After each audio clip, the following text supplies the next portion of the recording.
Зимското прскање го намалува потенцијалот од појава на болести и штетници кај растенијата. Затоа агрономите советуваат редовно прскање и употреба на механички и хемиски мерки.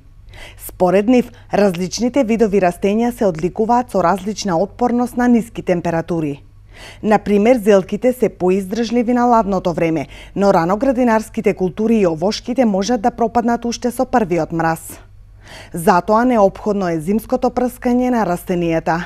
Со зимското третирање, со маслени формулации, со мешавина со некои фунгициди, препарати на база на бакар и некои од инсектицидите кои најчесто тоа се контактни инсектициди. Се третираат овошките во текот на декември, јануар, тогаш е најпоголем момент за третирање и сепак е потребно да има температурата да не е негативна температурата на воздухот да биде барем над 5 степени.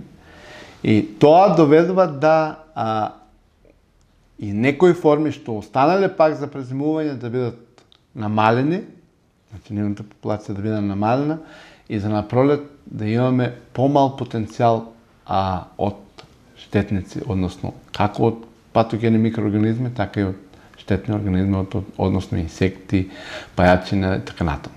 Степенот на оштетување на растенијата зависи од повеќе фактори. При температура од 0 степени доаѓа до формирање на кристален мраз во ткивото на растението, што ја нарушува структурата на ткивата и доведува до негово пропаѓање. За да се заштитат растенијата од влијанието на ниските температури, може да се користат различни помошни материјали, паднати лисија, снег, гранки од зимзелени дрвја, хартија и слични материи. Кој материјал е подобар зависи од временските прилики за време на зимата.